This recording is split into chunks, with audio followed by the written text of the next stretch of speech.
Assalamu alaikum and welcome to our YouTube channel. You're watching the Sizzle review with Saba and Izza. Today we'll discuss a new drama for you. It's Dobara. The drama is very popular these days. The writer is Saba Nasir. The director is Danish Nawaz.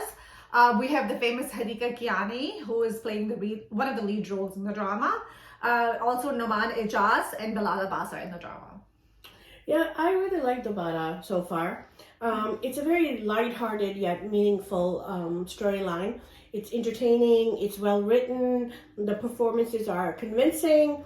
Some of the themes of the drama so far is the story of relationships and society's pressure, child marriage, social status, and age seems to be the recurring themes. I think it might be, and I'm not 100% sure about that, but it might be one of the first dramas that deal with the relationship of an older woman with a younger man. Right. And we always see these older men with younger women, but not the other way around. Right. Yeah. Kind of reminded me of Demi Moore and Ashton Kutcher when they were married, and they would label her as like a cougar. Yes. Yeah.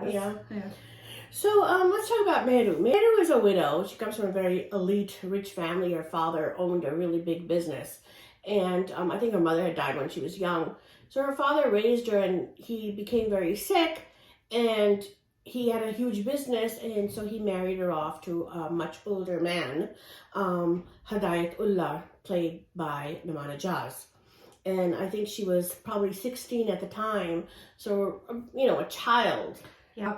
So when they show her in flashbacks, she's played by a much younger actress, and you can really see the huge age difference between her and Noman Ijaz. Yeah, he probably is in her 20s, probably like a 15, 18-year difference or 20-year difference. I would say easily 20-year difference, and it's very sad to me. Yeah. So Hidayatullah, after they got married, was very, very controlling.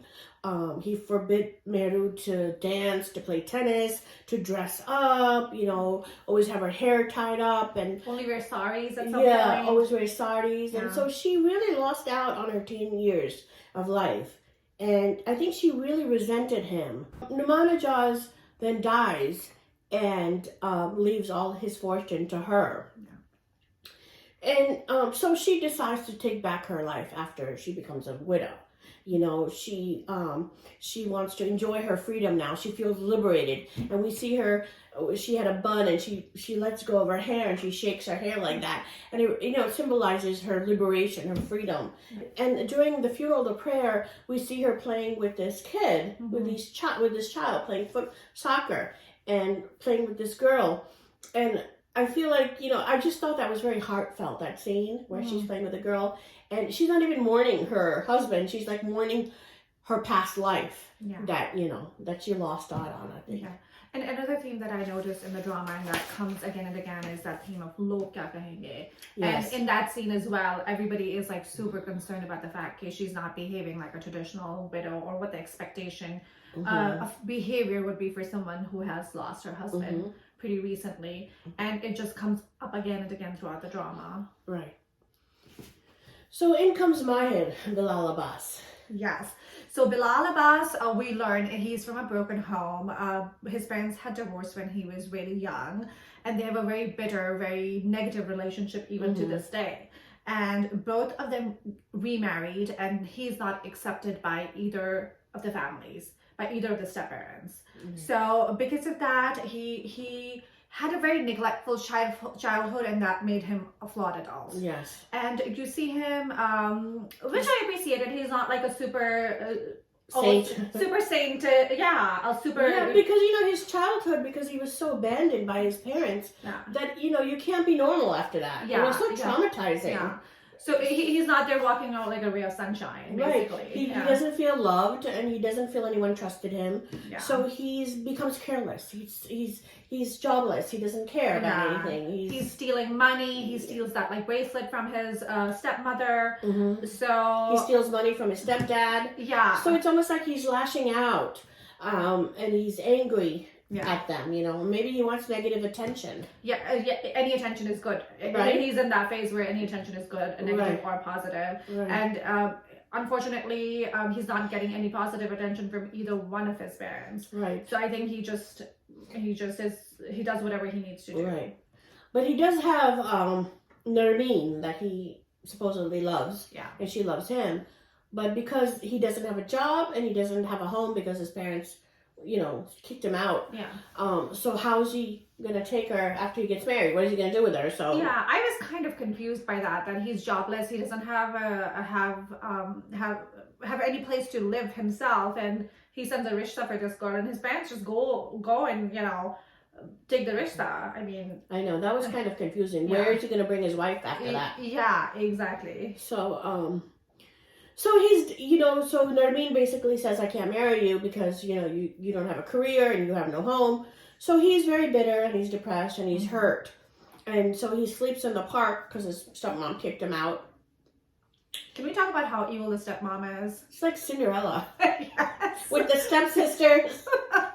Exactly. Like, does this lady not have a heart? She's just yelling all the time, and she even follows him when they take the rishta to Nori's house, and he yells and screams over there. Yeah, and when he's in the hospital and Babar calls her to say, he's really sick, and she hangs up the phone, doesn't even tell her husband about him. Yeah. So it's like, again, we see the extreme characters, the extreme, either you're like a villain or you're like a saint. Yeah, and she doesn't even want to treat her husband when he's sick, I know. Towards the last few episodes. That's right. The husband is sick and the daughter says to her that, you have all of this jewelry, why don't you sell it and treat dad?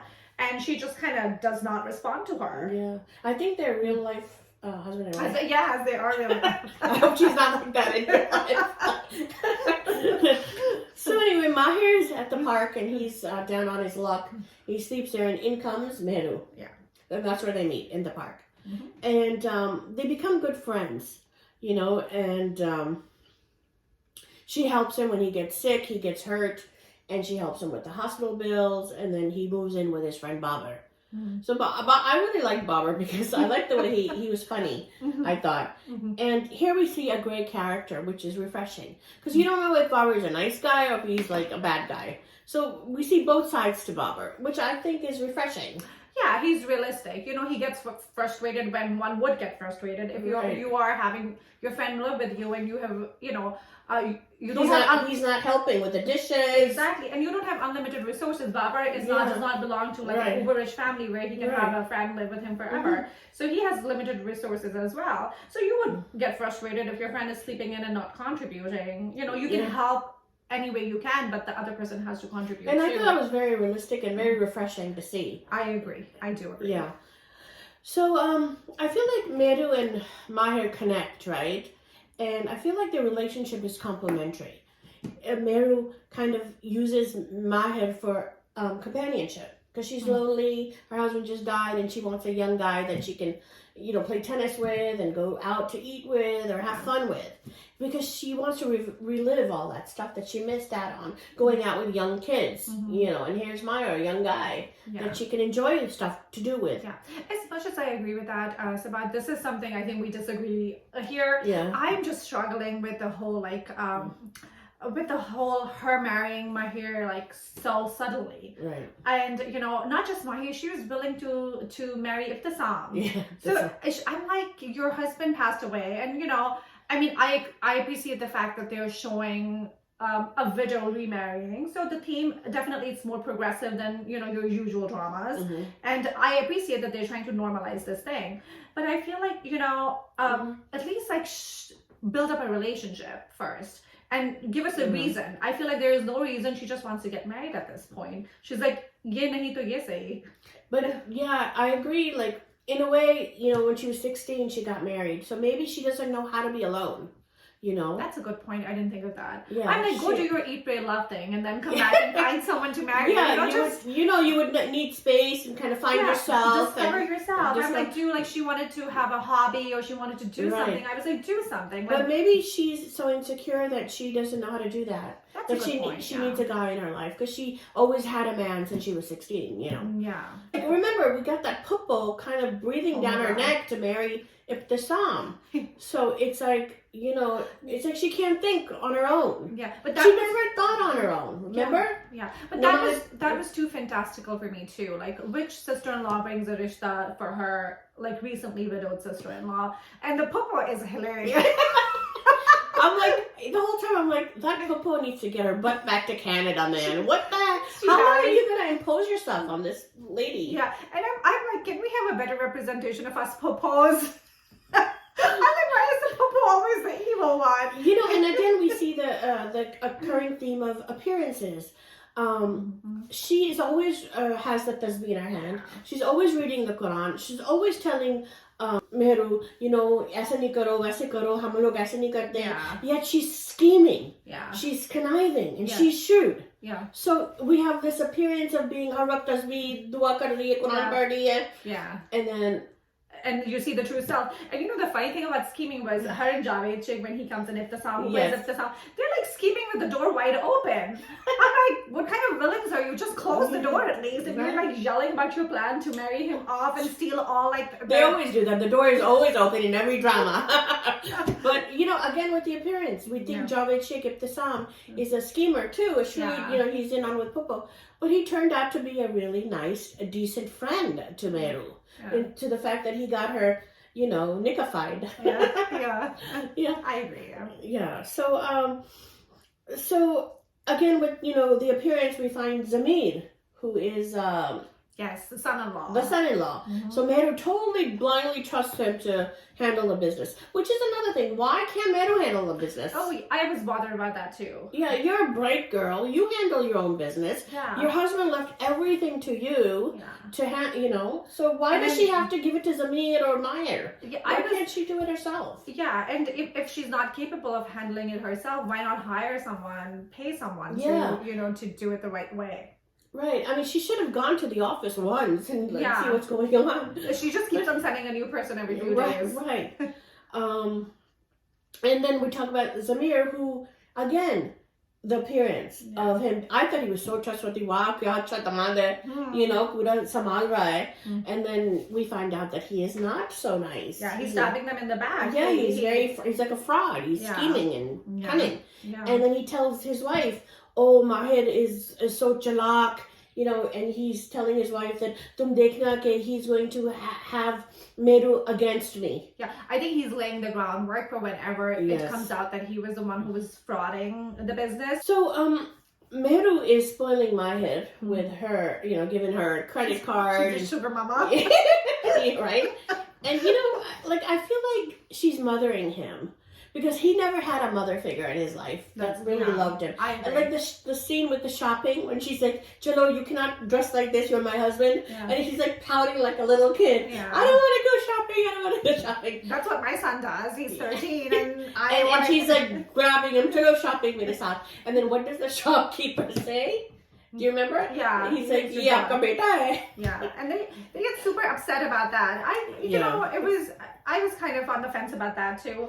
I mean, he wasn't doing it like in a mean way. Yeah, he yelled at him. Yeah, he yelled at him. I was like, compared to if you look at her friends who are purposefully being mean to her, compared to that, it was like an honest mistake. And I get the part that you feel annoyed when you're in that position. But I was like, did you have to yell like at a shopkeeper and get him in trouble with a manager as well? I noticed a lot of these people yell at servants too in their homes in the dramas. Yeah, I don't like that part. Yeah, I don't either. Yeah. We learn that when Meru gets invited to her friend's house, Nayara and Farid Saab, for dinner, Farid Saab is also working with Zamir and, you know, and kind of going against her business, doing some bad stuff behind her back. Zamir orchestrated it, remember? Yeah. And Mahir used to work for Farid Saab as a clerk. So Meru's like, you need to quit your job because you can't work for him. That's a clerk. You're my husband. Yeah, but you're saying, like, you're loosely using the term used to work. He worked like a day. Yeah. But at that day, he found out that, you know, Zamir and Farid Saab are not. So it was a very important day, but it was a day. So Mahir gets a phone call and he steps outside. And then he overhears Farid Saab talking to Meru and Nayara that, how could you trust this guy so easily? So Meru says that I don't trust him. You know, and he's like a dil freb dhoka. Yes. You know, so and Mahir hears that. Yeah. And he gets really upset, you know. But at the same time, we also learn that when he's driving, he's talking to himself that how he also doesn't, he's in it for the money. Yeah. You know, and I really thought that they loved each other. I was so naive. You're so sweet, Saba. You know, but they both are using each other, basically. Yeah. Meru's using him for companionship and probably intimacy. And Maya is using her for money. And he says, I'm going to take over the business just like Namana does. Hadiqa did with her business. So he's got other intentions. Yeah. And hopefully we'll see it unfold in the next few episodes. Yeah. Oh, I wanted to talk about Afan, actually. Yeah. What a spoiled brat. What a spoiled brat and what a dumb boy. Like he has no sense of himself. Whatever his wife is saying, he's just going along with it. Like that scene really bothered me when he was getting engaged and Hadiqa Kiani walks in and she's decked out, but not like extremely decked out. And then his mother-in-law and his fiance, they are talking, they're bad-mouthing her. By the way, the mother-in-law was dressed up much more, she had much more makeup on her face than Hadiqa Kiani in that particular scene. And they're like, oh, look at her, she's dressed like a bride. I'm like, no, you're dressed like a bride. And Afan overhears that. And instead of, like standing up for his mother, he goes and yells at his mother. I know. And I'm like, I was like, you have no, like, you cannot, like, filter what's right and what's wrong. And he can't even understand his own wife who's a gold digger. Yeah. And her mother-in-law. Yeah. And they're like, 5 crore hak mein likha do. You pay for all the events. Who does that? That is so stupid in my opinion. Yeah, I know. And he can't see that. Yeah. Meru sees it. Yeah. Minal sees it, but he can't see it. All these men that get all these wives that are kind of nutso, they don't see it. Like, is love really that blind? I don't think so. I don't know. And then, like, right after they get married, she's like, Popo's gotta go. Yeah. All these extra people in the house, get rid of them. I was like, oh my God. And then he has such an attitude the next, like, morning. I know. He, like, kicks our Popo out. I thought they were, like, good terms. Yeah. And he's like, you need to leave the house. I Yeah. was like, my God. Yeah. Saying her, इतनी जल्दी कैसे वो लड़कियां जो है अपने मियाँ को कब्जे में कर लेती We हैं? need some tips, girls. Yeah. So I thought that when Farid Saab is talking to his wife Naira, he's telling her that I don't want to meet Mahir. I don't want them to come to my house and meet her. And she's like, why? And he's like, well, because he was a clerk in my office. So how could I meet him for dinner at my house? It's like so like that theme of social status and wealth, and he also says that every person should be judged by their wealth and status. Wow. Yeah, he said that. And he said that but Naira, she's very smart. She says that every person, either you're a man or a woman, has a right to live their life the way they want. And Meru has that right. Yeah. And also with Meru's friends, like you really know who your friends are when you're in a time of when you have good times, your friends are with you, but when you're going through a bad time, they desert her. Yeah. That means they're not really your friends. And they're just, remember when she becomes a widow and she dresses up for the first time and she goes to the party and they see her and they're so mean and nasty to her. Yeah, I think they're just jealous because she's got this handsome guy with her, young handsome guy. Yeah, and a boat ton of money. Yeah. And they even say that, he's going to leave you for money. They're not very supportive. Yeah. But yeah, I can't wait to see what happens, and I'm going to rate this as a must-watch. So I am going to disagree. As I said before, I do think it's a nice drama, and I feel like they are definitely dealing with a slightly controversial topic, I would say. But I'm just struggling with the storyline a little bit. So I'm going to rate it. Just watch it because it's COVID. Oh, really? Not even a good watch, huh? Yeah, I'm hoping that the story might develop a little bit more in the next few episodes for me to upgrade it, but right now it's just... Well, I can't wait to see what happens because we know the true intentions of both of them. But I think it's interesting, and I'm definitely going to watch it. And it's a must-watch for me. So if you guys agree with me, please let us know in the comments. And if you agree with Izza, please let us know in the comments. And please subscribe to our channel, comment, and like. This is Izza. And this is Saba. Signing off.